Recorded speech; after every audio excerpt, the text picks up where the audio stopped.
Omnibus Law itu tahu enggak saudara? Tahu? Coba ke sini. Apa Omnibus Law itu apa? Coba. Jawab dulu, Omnibus Law apa?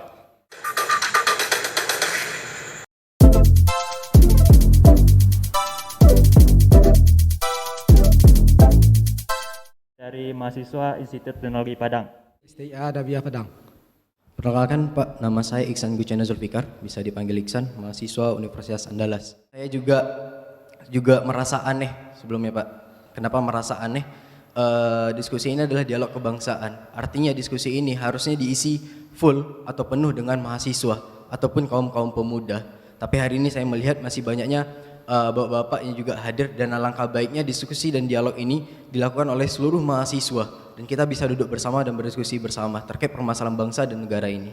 Yang pertama dari saya Pak. Yang kedua, sedikit ingin menyampaikan kondisi hari ini, kurang lebih kondisi Universitas Andalas di ulang tahun yang ke-64 itu kurang lebih sama dengan kondisi Indonesia yang berulang tahun dengan usia 75 tahun. Artinya apa? Indonesia hari ini kita bisa melihat kemunduran baik itu dari segala bidang, terlebih dengan kondisi pandemi sekarang. Dan juga Universitas Andalas, kita mengakui hari ini terjadinya kemunduran. Alhamdulillah hari ini Universitas Andalas mendapatkan peringkat 13, sebagaimana di tahun-tahun sebelumnya kita pernah mendapatkan peringkat 10. Nah, artinya ini ada kesamaan dan perlu ada kemajuan yang perlu kita lakukan bersama. Nah, kenapa saya menyampaikan tadi di Indonesia adalah kemunduran dan lain-lainnya? Saya meyakini seorang Profesor Mahfud MD begitu jeli ya, begitu tahu bagaimana kondisi permasalahan bangsa, begitu tahu bagaimana persoalan-persoalan yang ada hari ini. Nah, berbicara soal kebangsaan artinya kita berbicara seluruh elemen yang ada di bangsa ini. Kita berbicara seluruh sektor yang ada, kita berbicara seluruh elemen yang ada, baik itu dari gerakan vertikal dari atas sampai ke bawah, dari masyarakat tertinggi sampai masyarakat rendah, atau masyarakat miskin ataupun masyarakat kaya. Hari ini kita berbicara itu. Nah, kondisi negara sekarang, saya sedikit ingin menyinggung beberapa persoalan yang menyangkut dengan Menteri Menko Polhukam terkait isu Omnibus Law Pak. Nah, terkait isu Omnibus Law kita sama-sama tahu bagaimana polemiknya yang ada di Indonesia. Bahkan sampai hari ini kita tidak henti-hentinya untuk menyuarakan itu, menyuarakan yang dirasakan itu tidak sesuai dengan kepentingan-kepentingan dari masyarakat kecil, kecuali kalau kita berbicara masyarakat besar atau masyarakat yang kaya ataupun pengusaha. Bahkan di Universitas Andalas sendiri, saya berikan informasinya pada bapak-bapak semua yang hadir hari ini, kita sudah melakukan aksi atas nama Aliansi BMSB itu sudah 6 kali melaksanakan aksi untuk penolakan Omnibus Law yang sebagaimana RUU Cipta Kerja tersebut itu dicanangkan atau diberikan langsung oleh Bapak Menko Polhukam kepada DPR RI yang mengusulkan. Nah, dengan problematika yang ada, dengan polemik yang terjadi, hari ini tidak ada upaya sedikit pun yang kita lihat dari pemerintah ataupun dari legislatif ya. Saya memandang hampir sama keduanya dikarenakan ya tidak ada upaya untuk melihat kepada kaum-kaum yang tertindas hari ini atas kebijakan tersebut. Saya meyakini hari ini bahwasannya kebijakan-kebijakan yang dihadirkan oleh Menko Polhukam adalah kebijakan-kebijakan yang baik setelah di kabinet sebelumnya mungkin tidak Bapak Mahfud MD gitu yang memimpin, tapi di kabinet sekarang adalah Bapak Mahfud MD. Dan ketika Bapak Mahfud MD mendapatkan jabatan itu, seluruh masyarakat Indonesia mungkin memiliki pemikiran atau memiliki keinginan yang luar biasa atau harapan yang besar. Tetapi dilihat beberapa hari kerja dari kepemimpinan Jokowi dan Ma'ruf Amin itu telah hadir RUU Cipta Kerja yang namanya Omnibus Law, dan kita menolak Omnibus Law tersebut. Dan hari ini kita yang juga ingin menyatakan pada Bapak dan terkhusus pada Bapak Menko Polhukam, hari ini kita juga ada kajian yang telah kita siapkan. Nantinya saya minta dari Bapak Menko Polhukam juga bisa menerima kajian, dan kita juga meminta pada Bapak Menko Polhukam kalau bisa kita diskusi Pak. Kita berdiskusi bersama dengan mahasiswa, duduk bersama, tidak ada orang-orang lain, kita hanya berdiskusi sebagaimana kaum intelek berdiskusi sebagaimana kaum pemikir bangsa berdiskusi. Itu yang kita inginkan nanti ya Pak. Mungkin itu saja dari saya. Dan karena hari ini bukan suara saya yang saya sampaikan, saya adalah representasi dari masyarakat, representasi dari orang tua saya, maka dari itu saya sampaikan hari ini kepada pemangku kebijakan bahwasannya hari ini kondisi Indonesia sedang tidak baik-baik saja, dan saya rasa Bapak Profesor itu tahu akan kondisi bangsa ini dan negara ini sekarang juga. Mohon maaf jika ada salah kata, saya kembalikan. Wabillahi taufiq wal hidayah. Assalamualaikum warahmatullahi wabarakatuh. Hidup mahasiswa. Tarik. Hidup rakyat Indonesia. membeli talas, bawa belati, menginjak tanah, tertusuk duri. Ke Universitas Andalas ini menyenangkan hati karena terasa di rumah sendiri. Saudara Isa dari Andalas, Saudara Isa tahu artinya Omnibus Law itu tahu enggak saudara? Tahu? Coba ke sini, apa Omnibus Law itu apa? Coba. Kalau tahu saya jawab. Jangan-jangan saudara enggak tahu Omnibus Law. Apa Omnibus Law? Ya, izin Pak, kita ada kajian ya. Jadi rasa memang kita bisa berdasarkan kajian juga. Enggak, jawab dulu Omnibus Law apa? Saya berjawab ya Pak. Enggak tahu. Ya udah, sudah enggak tahu duduk. Saya jawab sekarang. Pertanyaannya saya jawab. Saudara enggak ngerti Omnibus Law? Duduk. Enggak apa-apa, bagus. Saudara enggak harus tahu karena saudara mahasiswa Fakultas Pertanian. Enggak harus tahu. Cuma saya ingin ngetes dulu kalau mau diskusi tahu artinya. Yang kedua, yang ngajukan undang-undang Omnibus Law Cipta Kerja itu bukan Menko Polhukam, Menko Perekonomian. Menko Polhukam tidak pernah ngajukan undang-undang Omnibus Law. Itu Menko Perekonomian. Tapi begini, itu bagus saudara. Kritis dan sensitif terhadap kehidupan masyarakat. Salut saudara Isa dari Fakultas Pertanian Universitas Andalas.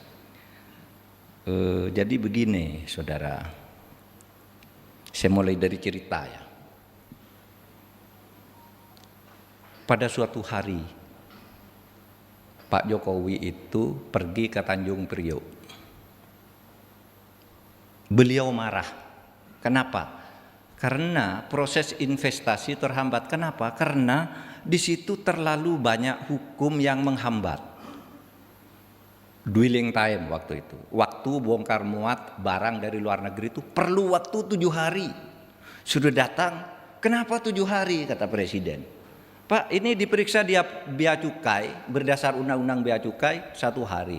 Besok diperiksa lagi dari berdasar undang-undang narkoba. Besok diperiksa lagi oleh polisi air, katanya ada pelanggaran. Besok diperiksa lagi oleh imigrasi. Besok sampai ada 8 pemeriksaan. Apa tidak bisa disederhanakan? Panggil Pak Norman. Panggil Pak Norman Nasution ya, Darmin Nasution Pak. Ini bisa enggak nih diperpendek? Bisa Pak. Berapa hari bisa? 3 hari bisa. Dari 7 hari jadi 3 hari bisa, kata Pak Norman. Datang. Sesudah itu, berapa lama kamu menyelesaikan? Seminggu bisa Pak selesai. Sampai hari ini enggak bisa. Kenapa? Karena itu tadi. Sesudah diselesaikan undang-undang bea cukainya, ternyata undang-undang imigrasinya belum diperbaiki. Masih lama lagi. Sudah undang-undang diperbaiki imigrasi, undang-undang intelijennya masih berlaku di situ. Sehingga kalau gitu diperlukan satu aturan terhadap aturan yang banyak itu. Sehingga lahirlah Omnibus Law. Omnibus Law itu adalah satu aturan yang memuat masalah-masalah yang banyak menjadi satu undang-undang. Itu Omnibus Law. Kalau tidak ada Omnibus Law diperbaiki satu-satu, selesai undang-undang pertahanannya ternyata dihambat oleh undang-undang perpajakan. Selesai undang-undang perpajakan ternyata dihambat oleh undang-undang intelijen. Selesai ininya dihambat oleh undang-undang. Selesai undang-undang karantinanya dihambat oleh undang-undang pertanian. Selesai undang-undang pertanian dihambat oleh undang-undang kelautan. Dan selesai. Kalau gitu buat satu aturan namanya Omnibus Law. Jadi tidak ada undang-undang Omnibus Law itu, tidak ada. Yang Omnibus Law itu nama ilmu, undang-undangnya sendiri namanya Undang-Undang Cipta Kerja, bukan Undang-Undang Omnibus Law. Undang-Undang Cipta Kerja itu mekanismenya melalui Omnibus Law. Ini belum masuk ke istilahnya dulu nih, istilahnya. Faham dulu, ini banyak orang tidak paham nih Omnibus Law itu apa? Loh kok berteriak Omnibus Law belum tahu ilmunya? Omnibus Law itu artinya menyelesaikan berbagai masalah di dalam satu aturan itu omnibus law. Jadi kalau saudara tidak setuju, jangan omnibus law-nya. Undang-undang Cipta Kerja, Pak, saya tidak setuju, itu benar. Kalau tidak setuju omnibus law berarti tidak setuju dengan ilmu. Sedang omnibus law itu isinya macam-macam. Yang mana yang tidak Anda setujui? Ya undang-undang Cipta Kerja itu, Pak. Nah, itu benar saudara. Gitu. Jadi kalau saudara nulis usul ke pemerintah nanti, kalau saudara nyebut saya tidak setuju undang-undang omnibus law, itu dibaca halaman pertama udah salah. Salah. Kok tidak setuju omnibus law? Sama tidak setuju dengan Pak, saya tidak setuju rukun Islam. Loh, itu sudah jadi. Yang tidak jadi pelaksanaan rukun Islamnya tidak setuju. Boleh. Itu nama istilah ilmu. Seperti civil law. Pak, saya tidak setuju civil law. Saudara setuju, tidak setuju. Civil law jalan. Saya sekarang sedang membuat omnibus law. Omnibus law ke lautan. Kenapa? Karena sekarang itu orang masuk ke laut, dicegat oleh Angkatan Laut. Ini melanggar undang-undang pertahanan katanya. Sudah lewat pertahanan, dicegat lagi oleh imigrasi. Mana? Undang imigrasinya dicegat lagi oleh KKP. Ini melanggar undang-undang kelautan. Loh, kok semua mau nahan orang? Dibuat undang-undang omnibus law. Satu pintu dong, buat omnibus law. Jadi jangan tolong ya yang mau usul omnibus law tuh salah itu kalau tidak setuju omnibus law. Kalau tidak setuju undang-undang Cipta Kerja, betul. Kalau sudah bilang saya tidak setuju omnibus law, tolak. Ini konsepnya udah salah, pahamnya sudah salah, enggak usah dibahas. Itu. Nah, kadang-kadang orang tidak kuat di tingkat konseptual ini. Ini ceritanya omnibus law itu begini, saya ceritain lagi. Ya. Ilmu populer. Omnibus law itu artinya base besar. Omnibus. Pertama kali lahir istilah ini tahun 1830 di Paris. Jadi di Paris itu dulu ada banyak mobil angkutan. Ini mobil untuk ngangkut kayu, ini untuk ngangkut ikan, ini untuk ngangkut sayur, ini untuk ngangkut air, ini untuk ngangkut besi, ini ngangkut apa gitu. Sendiri-sendiri. Lalu orang berpikir, kenapa sih kok sendiri-sendiri? Apa tidak ada satu kendaraan besar yang sekaligus bisa ngangkut air, ngangkut ikan, ngangkut kayu, ngangkut itu? Lalu muncullah, kalau gitu mari kita buat bis besar. Apa itu bis besar? Omnibus. Bis besar. Di situ orang dagang kain boleh masuk, dagang ikan boleh masuk, dagang emas boleh masuk, semuanya. Pada waktu barangnya kan dibawa. Boleh masuk.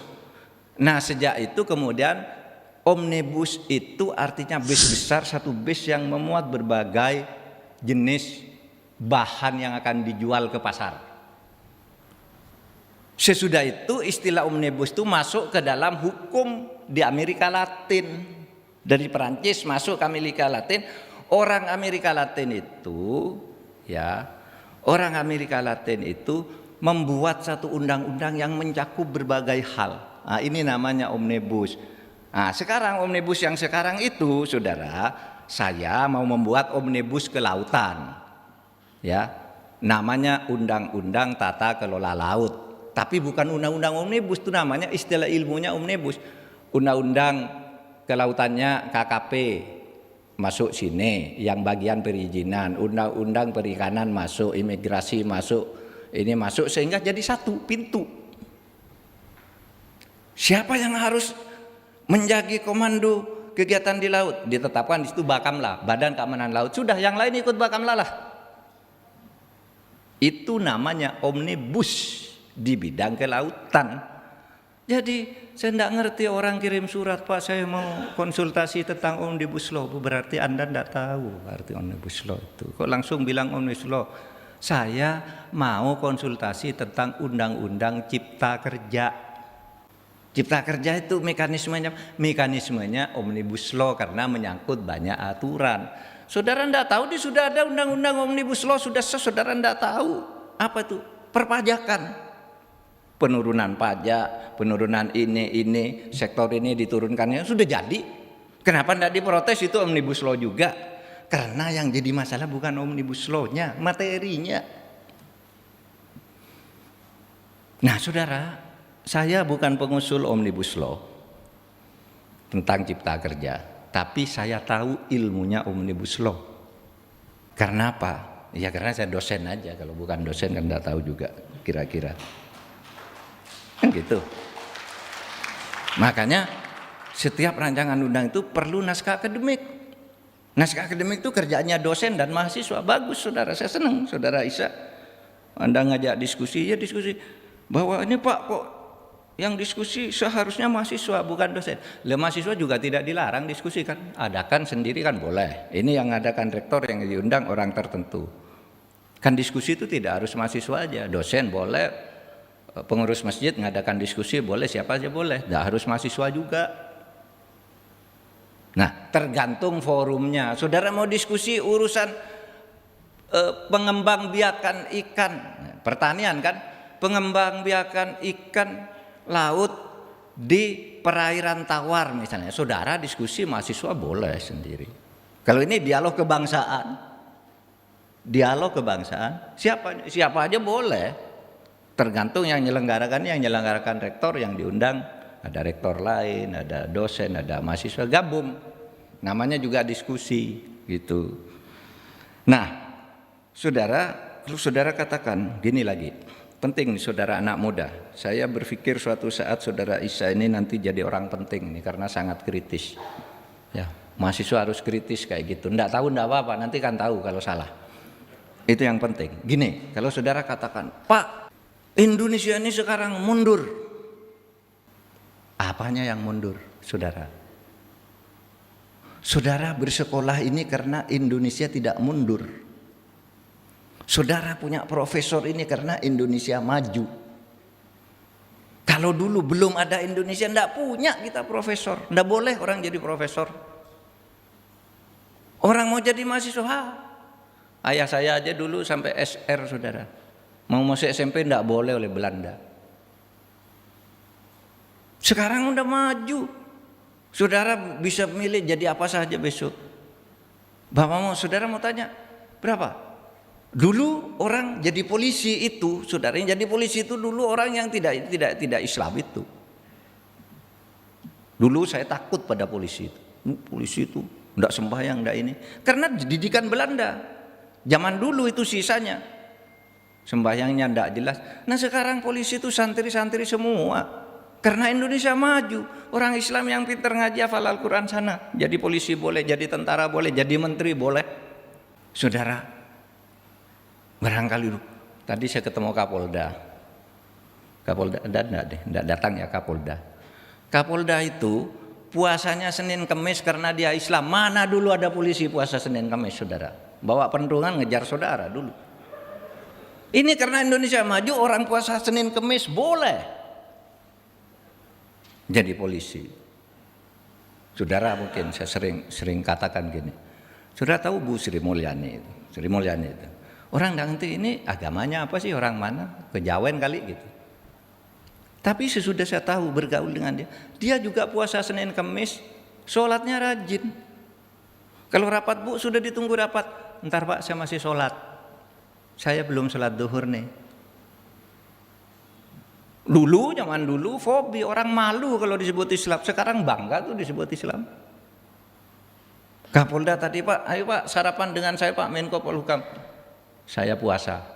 Nah, Rektor, saya puasa. Pak Gubernur, saya puasa. Di mana mundurnya? Di mana mundurnya? Orang miskin Pak banyak. Nah, Anda salah lagi. Salah. Saudara bisa sekolah gini karena di Indonesia tidak miskin. Berapa coba? Saudara hitung, kalau Indonesia tidak ada, seluruh orang Indonesia itu 95% lebih. Saya mengatakan 99% orang Indonesia itu miskin pada zaman Belanda, pada zaman penjajah. Miskin semua. Ayah-ayah kita pakai karung. Saya masih menangi dulu sekolah di tahun 70-an. Ya, karena baru merdeka baru berapa belas tahun. Itu bajunya dijahit, sarung dijahit. Karena robek-robek gitu, ndak berani, ndak kuat beli baju baru. Sekarang bisa sehari bisa beli baju satu kalau mau, atau sekurang-kurangnya seminggu sekali kuat. Sekurang-kurangnya saudara punya baju ganti. Dulu ndak ada baju ganti. Karena dulu miskin. Berapa orang miskin? Dulu 90%. Pada saat Bung Karno jatuh pada tahun 66, orang miskin di Indonesia itu 56%. Berarti sudah ada orang tidak miskin berapa? 44%. Maju kan karena merdeka, orang miskin tinggal 56%, dulunya 99%. Maju kan. Lahir Orde Baru, Pak Harto jatuh tahun 98, orang miskin tinggal 18%. Catat ini data statistik. Di mana mundurnya? Di mana mundurnya? Pak Harto jatuh 18%, katanya ini tidak adil, banyak KKN, ganti pemerintah. Terus selama reformasi sampai pemerintahan SBY, orang miskin itu tinggal 11,9% pada tahun Oktober tahun 2014. 11,9. Turun kan? Dari 90% tinggal 11%. Gitu. Sesudah reformasi zaman Pak SBY tinggal ini Pak SBY diganti oleh Pak Jokowi tahun 2014 sampai tahun 2019 berapa jumlah orang miskin? Tinggal 9,1%. Kan maju terus nih. Maju terus. Ada pandemi bulan Februari sampai sekarang, tadi miskinnya 9,7%, naik lagi sekarang menjadi 9 hari ini 9,7%. Negara lain sama. Minus pertumbuhan ekonominya berapa? Amerika 15 sana, kita 5,3. Itu karena apa? Karena Indonesia merdeka. Saya tidak membenar-benarkan. Wah, yang sekarang ini sudah benar. Di sini masih banyak korupsi. Saya katakan nih, masih banyak korupsi. Tapi kalau saudara katakan mundur karena Indonesia, enggak bisa. Bahwa ada korupsi, mari kita hantam. Mungkin seumpama tidak banyak korupsi, yang miskin tinggal sedikit. Gitu. Kita tahu. Tapi kalau mengatakan Indonesia kok semakin lama semakin mundur, enggak. Dari ukuran apa Anda mau mengatakan? Sekarang aja orang dengan mudah bisa jadi mahasiswa, diberi beasiswa, diberi apa gitu. Bahwa belum semuanya, ya mari kita perbaiki. Caranya gimana? Bangun semangat kebangsaan, bangun kebersamaan, akan lebih cepat kemajuan kita ini.